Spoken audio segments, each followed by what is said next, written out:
একটা ফিদিয়া দিতে হবে। সম্মানিত হাজির, আমাদের যশোর জেলা ইমাম পরিষদের পক্ষ থেকে সিদ্ধান্ত হয়েছে একটা রোজার ফিদিয়া কত হবে, একটা ফিতরা কতটুকু হবে, কত টাকা থাকলে আপনার আমার উপরে যাকাত খরচ হবে, সেগুলো তারা নির্ধারণ করে দিয়েছেন। তো ওনারা নির্ধারণ করে দিয়েছেন, একটা ফিতরা নির্ধারণ করে দিয়েছেন, আকার হিসাব করে একটা ফিতরা নির্ধারণ করেছেন, সেটা হলো 100 টাকা হলে ফিতরা নির্ধারণ করেছেন।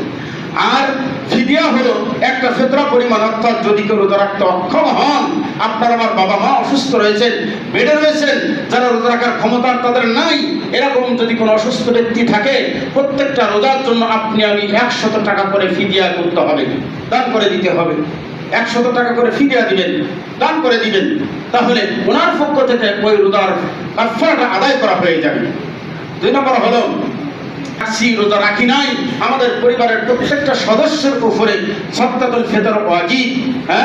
অর্থাৎ যারা ঈদের দিন শবে সাদেকের পূর্বে যে জন্মগ্রহণ করবে তাদের সকলের উপর কি সাদাকায়ে ফিতর ওয়াজিব, কিন্তু শবে সাদেকের পরে যদি কোনো কেউ জন্মগ্রহণ করে তাহলে তার উপরে সাদকায়ে ফিতর ওয়াজিব নয়।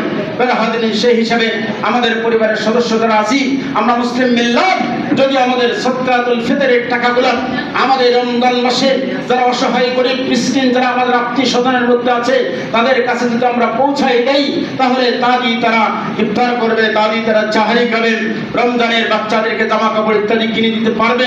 তাদের খুশি করতে যদি আপনি আমি পারি, তাহলে মাহে রমজানে আপনি আমি তাদের কষ্টের একটু ভাগী হলাম, আপনি আমি তাদের একটু উপকার করলাম, সহযোগিতা করলাম। মাহে রমজানের উপলক্ষে আল্লাহ রাব্বুল আলামিন অতিরিক্ত খুশি হয়ে আরো 70 গুণ সব আল্লাহ রাব্বুল আলামিন আপনার আমার আমলনামায় লিখে দেবেন। সুবহানাল্লাহ বলেন। হাজিরিন, এখানে যাকাতের কথা বলা হয়েছে। 95,000 টাকা যদি কারো থাকে, 95,000 টাকা নির্ধারণ করা হয়েছে। অর্থাৎ আপনার আমার ঋণ পরিশোধ করার পরে যদি আপনার আমার কাছে নগদ অর্থাৎ ব্যাংক ব্যালেন্স যদি 95,000 টাকা থাকে, তাহলে আপনার আমার উপরে যাকাত ফরজ। আপনার উপর কি যাকাত ফরজ? এর যদি কম থাকে তাহলে আপনার আমার উপরে যাকাত ফরজ নয়। তার হাজিরিন, এই মাহে রমজানে আমাদের সম্পদ আমরা হিসাব করব, হিসাব করে যেটা নির্ধারিত হবে যাকাত নির্ধারিতভাবে আমরা আদায় করব। আমরা অনেক সময় আছি নির্ধারিতভাবে আদায় না করে যাকাত আমার উপরে যে টাকা ফরজ তার চেয়ে তার বেশি আমরা দান সদাকা করে ফেলি, কিন্তু এতে কিন্তু আপনার আমার যাকাত আদায় হবে না। হবে বলেন? হবে না। আপনার আমার যাকাত আদায় হতে হলে আপনার সম্পদ হিসাব করে যেটুকু যাকাত ফরজ, যে কয় টাকা ফরজ হিসাব করে যদি পয়েন্ট আপনার আমার সেইটাই দান করতে হবে, তাহলে এই ফরজটা আদায় হয়ে যাবে। এরপর আপনি নফল দান, অতিরিক্ত সদকা আপনি যা ইচ্ছা যতক্ষণ পারেন আপনি করবেন, কোনো সমস্যা নাই। তবে সদকা আপনি আমি মাহে রমজানে বেশি বেশি করার জন্য চেষ্টা করব, কারণ মাহে রমজানে সদকা করলে আল্লাহ তাআলা কত গুণ বাড়িয়ে দেবেন জোরে বলেন। 70 থেকে 10 থেকে 70 থেকে 700 গুণ পর্যন্ত আল্লাহ রাব্বুল আলামিন বৃদ্ধি করে দেবেন জোরে বলেন সুবহানাল্লাহ। উদাহরণ কোরআন শরীফে আল্লাহ রাব্বুল আলামিন দিয়ে দিয়েছেন, যে উদাহরণটা আপনি আমি কৃষক মানুষ যারা আপনারা বুঝতে পারেন, অনেকে যারা জমি চাষ করে যখন পাতা ফেলানোর পরে পাতা যখন রোপণ করতে যান, চারা রোপণ করতে যান, কয়টা করে চারা রোপণ করেন?